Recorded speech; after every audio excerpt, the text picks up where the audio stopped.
Un saludo muy especial a todas las familias, muy cercano, un abrazo fraterno. Hoy nos encontramos desde la unidad de duelo de la funeraria San Vicente, un espacio diferente para todas las familias, para la elaboración de diferentes duelos que hemos venido sintiendo y atravesando a lo largo de estos años. Estamos con un invitado, Sebastián. Preséntate por favor y cuéntanos cuál es tu función aquí en la unidad de duelo. Bueno, un saludo Jimena, un gusto estar acá acompañándolos a todas las familias y a la comunidad. Mi nombre es Sebastián Cano, yo soy psicólogo de la unidad de duelo y facilitador del grupo de apoyo de adulto mayor en duelo. Para mí, pues, estar y pertenecer a la unidad de duelo ha significado mucho. Ha sido para mí todo un aprendizaje, encontrarme con un equipo de profesionales muy rigurosos, muy profesional, y pues ha sido muy significativo poder acompañar a las personas brindándoles un lugar para el dolor, que paradójicamente cada vez es como un poco más difícil que las personas puedan encontrar un lugar seguro para la expresión y la elaboración del dolor, y más cuando hablamos de la muerte, ¿cierto? Y de un tema que a veces tendemos a sacarle como el cuerpo. Entonces ha sido muy significativo para mí poderme encontrar con un espacio como este. Bueno, muchas gracias Sebastián, bienvenido. Tal vez muchas familias no conocen qué es la unidad de duelo. Nos parece muy pertinente desde la gestión de bienestar llevarles a ustedes este mensaje porque sabemos que estamos todos atravesando por múltiples duelos desde años atrás y que últimamente pues se ha agudizado todos estos sentimientos de dolor con tantos movimientos que hemos tenido pues finalmente por la pandemia y otros asuntos que también se han desencadenado pues a través de esos últimos años. Entonces, contémosle por favor a las familias qué es la unidad de duelo. Bueno, la unidad de duelo surge como una iniciativa de parte de la funeraria San Vicente, aproximadamente en el año 98, en 1998, en respuesta a una ola de violencia que estaba impactando la ciudad. Entonces, a raíz de esto, la funeraria se empieza a preguntar cómo más acompañar a los dolientes, a las personas que estaban atravesando una situación de pérdida, aparte de los rituales funerarios. Y allí es donde surge la unidad de duelo como un espacio para la comunidad, gratuito, abierto para todo el público, para acompañar a esas personas que se encuentran en un proceso de duelo. ¿Y cómo se acompañan? Desde las ciencias de la salud, desde la psicología, desde la psiquiatría, desde la medicina. Entonces, de esta manera, la unidad de duelo es eso, es un lugar seguro en el que las personas son acompañadas y se promueve desde diferentes espacios la elaboración del duelo. Ya en el año 2010, la unidad de duelo se consolida como una IPS, certificada por la Seccional de Salud, y de esta manera pues atendemos a todo el público desde las ciencias de la salud. Lo atendemos desde diferentes espacios, no solamente desde un apoyo psicológico individual, sino también desde grupos de apoyo para diferentes tipos de pérdida. Entonces ahí nos podemos encontrar grupos de apoyo para niños que están en duelo, grupo de apoyo para personas que han perdido seres queridos por COVID, que fue un grupo que se creó en el contexto de la pandemia, como pues, por la emergencia sanitaria en la que estamos, el grupo de duelo perinatal, el grupo de padres que han perdido a sus hijos, el grupo de adulto mayor en duelo, el grupo mixto, que es para diferentes tipos de pérdida, no solamente pérdidas pues, con un vínculo de padre o de madre, sino también la persona que ha perdido a un sobrino, que ha perdido a un tío, a un amigo y que también está en duelo, puede pertenecer al grupo de apoyo mixto. Y además de eso está el grupo de apoyo de personas que han perdido seres queridos por suicidio. Mira que aquí nos encontrábamos un cartel al ingresar a la institución donde decía solamente basta con asistir y estar dispuesto a aprender. Y yo creo que ese es el mensaje claro que queremos transmitirles hoy a todas las familias. Es necesario escuchar así de pronto nos toque las fibras, tal vez sea un tema muy sensible. De hecho, aprovecho para decirles a todos y a todas que si a lo largo de esta entrevista luego, o una vez finalice, ustedes quieren conversar con el equipo de psicología del colegio o también pues de la unidad de duelo, se pueden contactar con nosotros, pueden escribirnos a través de nuestra página web institucional o nuestros correos que ustedes también los tienen a la mano para que sigamos haciendo un acompañamiento y entre todos pues sigamos elaborando tantas situaciones que están pasando. Te cuento, Sebastián, en nuestra institución pues claramente hemos vivido muchos múltiples duelos, desde estudiantes, padres, familiares, y finalmente es algo complejo. Sabemos que toda nuestra institución está en este momento sintiendo algo de dolor, hay mucho sentimiento allí. ¿Qué mensaje le podrías dar a estas familias que no saben a dónde acudir, cómo empezar a trabajar estos duelos? Bueno, lo primero, pues dejar claro que es natural sentir dolor, ¿cierto? El dolor va a aparecer ante una pérdida. ¿Cómo no sentirlo, cierto? ¿Cómo no sentir ese dolor y todo eso que es tan abrumador cuando se pierde a una persona tan significativa? Entonces, bueno, pues la invitación en primer lugar para todas las personas que están en duelo, de la comunidad, de las familias, es que puedan darse un espacio para la expresión del dolor, para la expresión de todo lo que implica una pérdida. Y esos espacios se los pueden dar no solamente en espacios como la unidad de duelo, desde psicología, sino también en la vida cotidiana. O sea, es tener una disposición, una actitud y una disposición de elaborar y de hablar de todo lo que están viviendo en este momento, de todo lo que empieza a aparecer con el duelo, porque el duelo implica una serie de manifestaciones comportamentales, emocionales, conductuales, de pensamiento, que empiezan a aparecer a raíz de la pérdida y que de pronto nunca se habían vivido, porque no todos los días se pierde un ser querido. Entonces son cosas que pueden ser muy novedosas, muy inusuales, que aparezcan en esa persona que está en duelo, y por eso es importante que eso sea acompañado. Muchas gracias. Muchas familias o casi todos hemos escuchado que hay algunas etapas, que hay algunos momentos del duelo. ¿Se vive así un proceso tal cual o es algo que puede aparecer de diferente forma? Esas manifestaciones que tú nos nombras a nivel conductual, emocional. Cuéntanos de esas etapas y si tal vez pueden ser un proceso o si tal vez pueden aparecer esporádicamente. ¿Cómo se vive allí las familias? Bueno, lo primero es definir la palabra duelo, ¿cierto? Cuando hablamos de duelo, nos referimos a una reacción que es normal, que es totalmente natural y esperable ante una experiencia de pérdida significativa. Y cuando hablamos de pérdida significativa, nos referimos que eso que estamos, a lo que nos enfrentamos, eso que perdemos, sea un objeto o una persona, estábamos vinculados con eso que perdimos. Y por esa razón lo vivimos como una pérdida. Yo no puedo sentir que pierdo algo a lo que no estoy vinculado. Entonces, de entrada, estamos hablando de que eso que se pierde es significativo.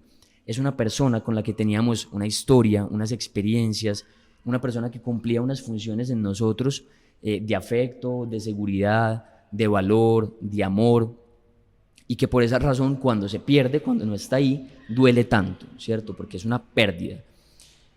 El duelo, nosotros...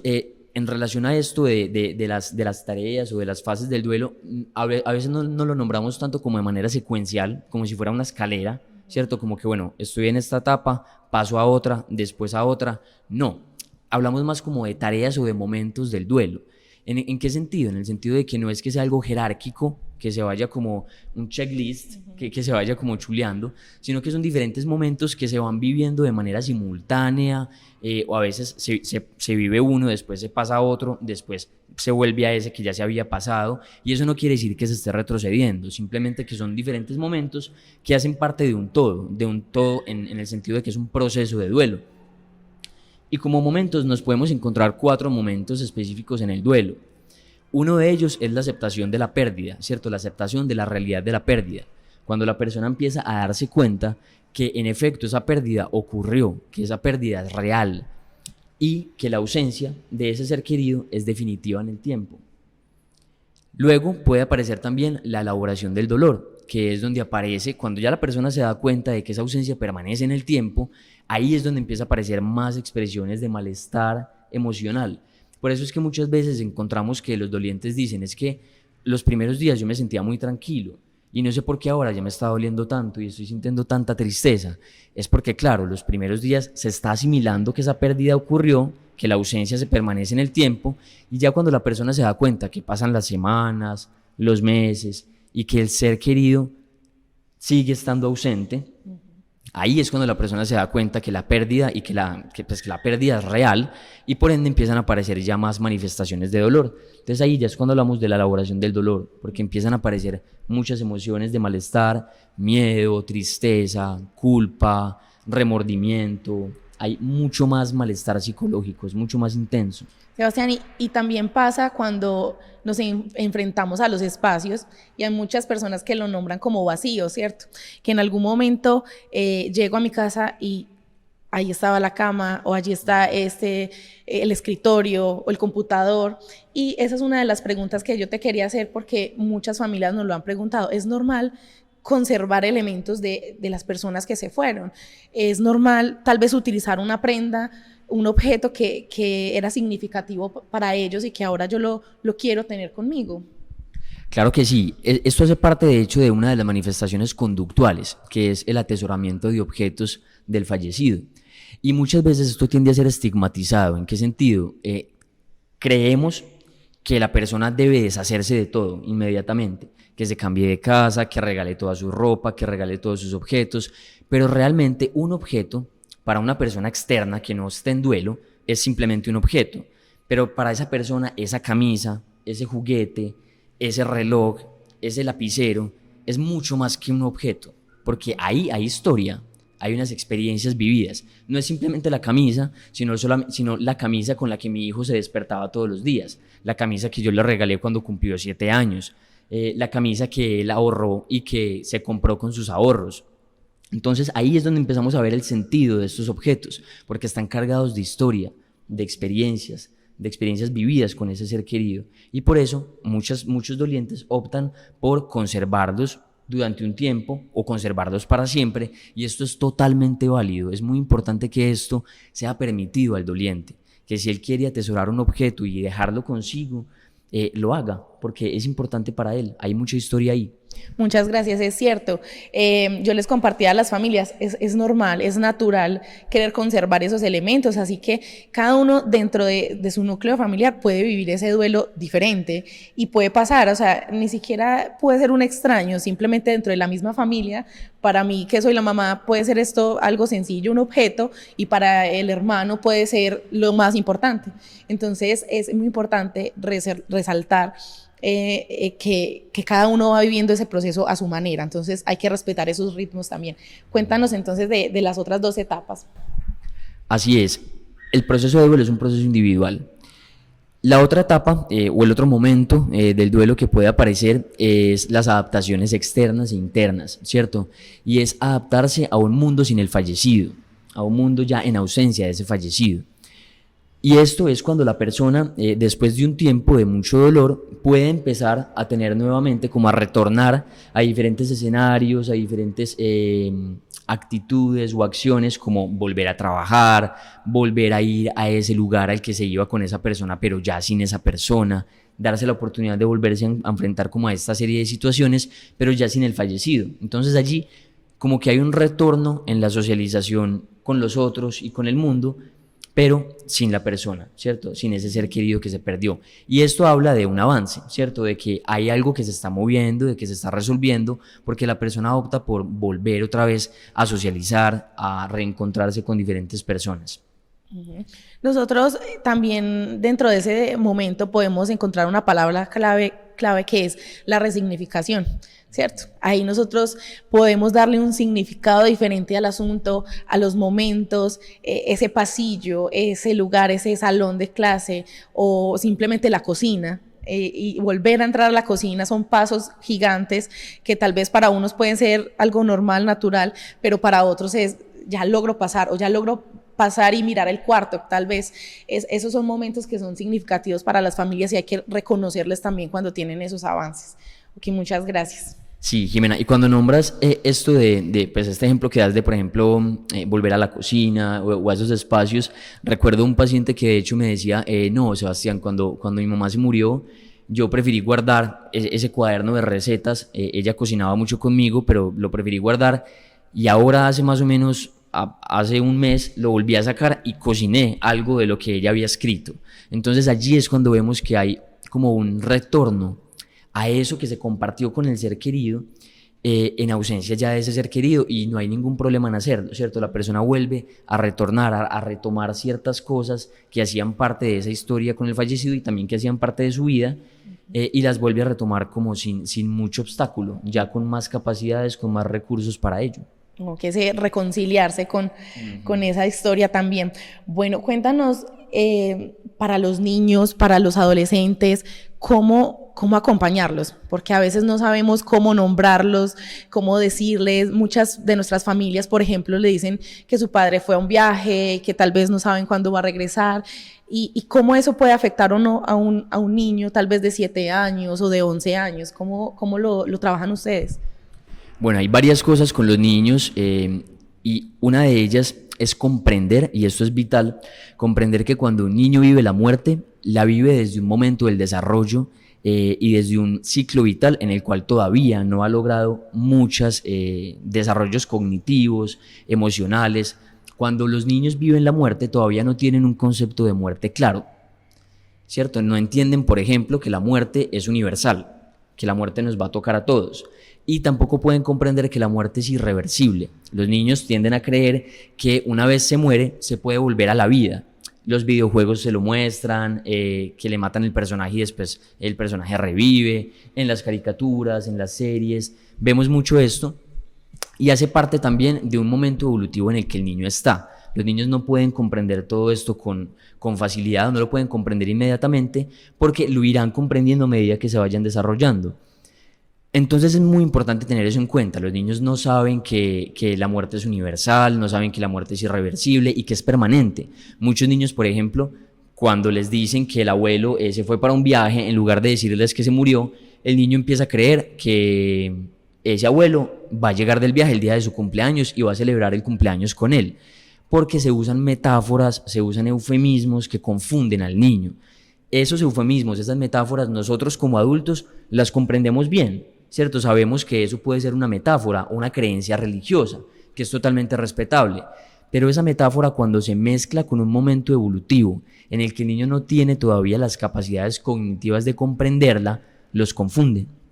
Entonces, por eso es muy importante hablarle al niño con la verdad, hablarle al niño lo que pasó. Si yo tengo como creencia una creencia religiosa y le quiero decir al niño que el papá se fue para el cielo, antes de eso, díganle cómo murió, ¿cierto?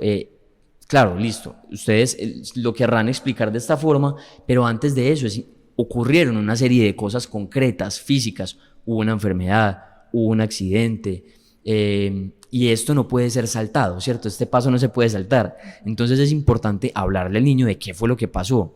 Al papá le dio COVID, cuando le da COVID fallan los pulmones, si fallan los pulmones no podemos respirar. ¿Y qué pasa si no podemos respirar? Nos morimos, ¿cierto? Que el niño entienda que el cuerpo dejó de funcionar por unas circunstancias concretas, físicas y exactas que pasaron y que fueron reales, en lugar de ofrecerle muchas metáforas, muchas explicaciones que puede que los confunda.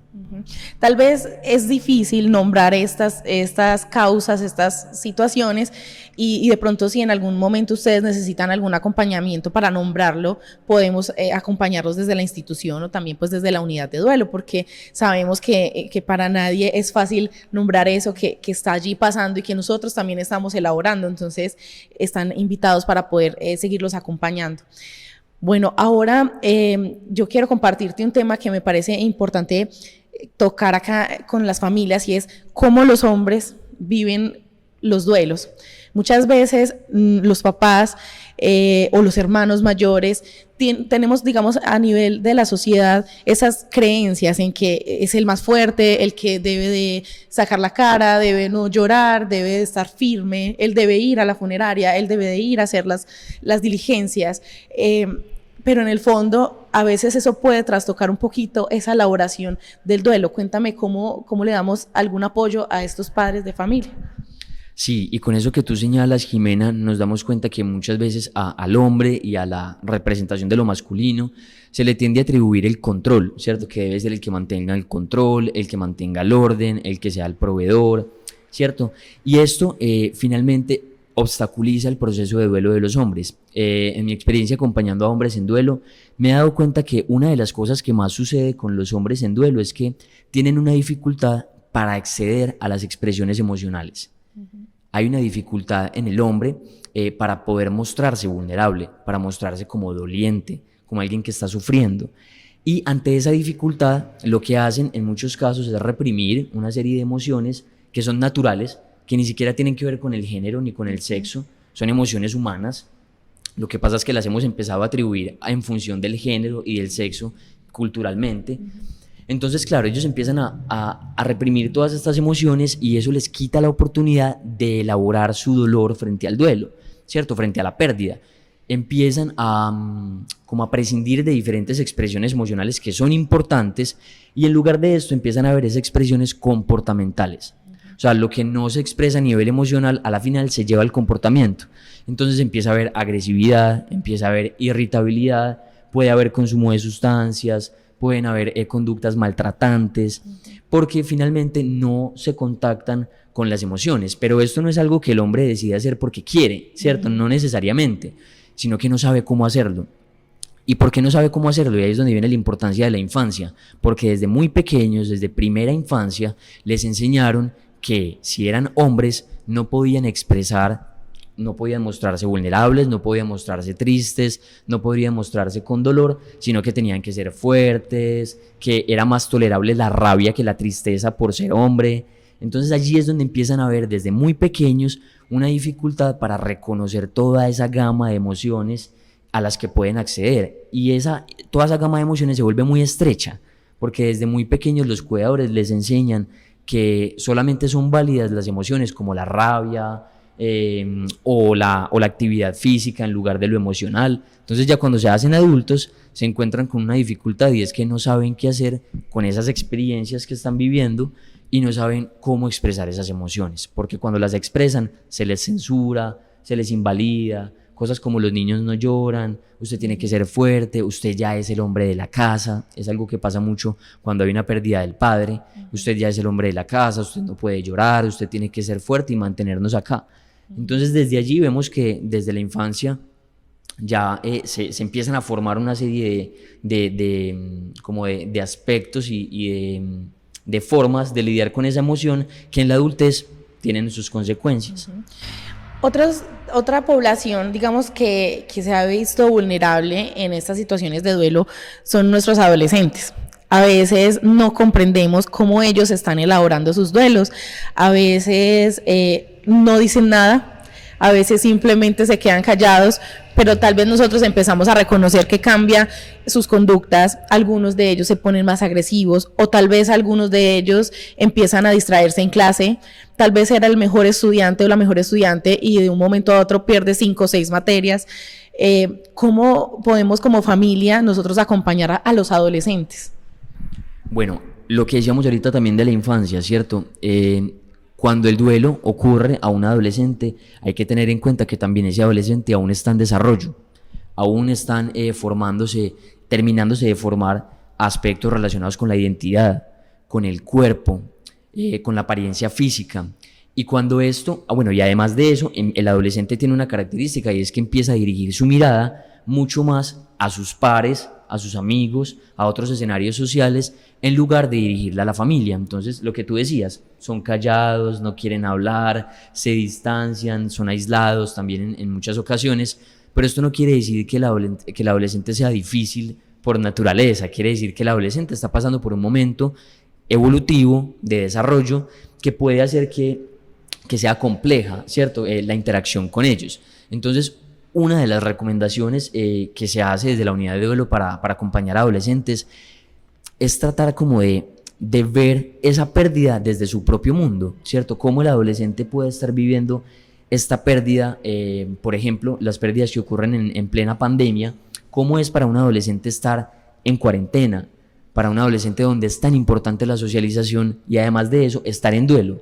Entonces, pararnos como desde ahí, desde el mundo del adolescente y comprender que ellos en muchas ocasiones no van a querer expresar muchas cosas porque con la adolescencia también pasa algo y es que empieza a haber un cuidado mucho mayor con la intimidad y con la autonomía. Entonces el adolescente opta en muchos casos por no expresar muchas cosas porque quiere sentir que tiene el control de su intimidad, de sus espacios. Entonces es darle el espacio, que en algún momento el adolescente buscará al cuidador y a la familia si la familia se muestra disponible.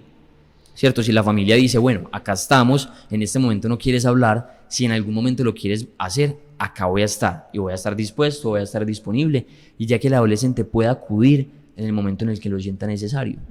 Una de las recomendaciones para nuestras familias es no los obliguemos, ¿sí? Muchas veces no, que vayan de psicología, que allá está la psicóloga, y de pronto para ellos es incómodo que nosotros vamos hasta el salón, sacamos al joven y él todavía no está preparado para hablar de ese tema, para nombrar algo que le sucedió. Entonces, nosotros lo que les recomendamos es que tal vez le hagan esa oferta a ellos de, bueno, mira, en el colegio hay tal persona, o afuera también puedes encontrar esto, cuentas con nosotros como familia, en el momento que tú quieras, bienvenido, puedes hablar. Y realmente de esa forma nos hemos encontrado que muchos estudiantes han llegado a nuestro espacio de manera voluntaria, en el descanso. Cuando ellos van pasando por nuestra oficina, de un momento a otro entran y, hey, quiero hablar, quiero decirte que me pasa esto, perdí a esa persona, y bueno, y ellos mismos empiezan a ir elaborando ese duelo que tienen que hacer. Entonces, papás, mamás, por favor, tratemos de que respetar ese duelo y en esa etapa que ellos se encuentran. Entonces, ahí esa recomendación para todos y todas. Una pregunta que las mamás nos hacen mucho y es ¿hasta cuándo? ¿Hasta cuándo voy a sentir el dolor? ¿Esto va a ser para siempre? ¿En qué momento se me quita esta sensación tan desagradable? ¿Cómo ir acompañando a esas mamás en este proceso en relación al tiempo? Bueno, es natural que esta pregunta aparezca, ¿cierto? Porque las personas están viviendo mucho malestar, están viviendo algo que es muy abrumador, que es muy doloroso, y pues no quisieran que esto durara mucho, ¿cierto? Y por eso se tiende a hablar mucho del tiempo en el duelo, y ahí es donde nos encontramos con algo, y es que el duelo no tiene un tiempo concreto, específico. No podemos hablar de una duración específica o que sea como regla en todas las personas, porque eso dependerá de qué se haga dentro de ese tiempo.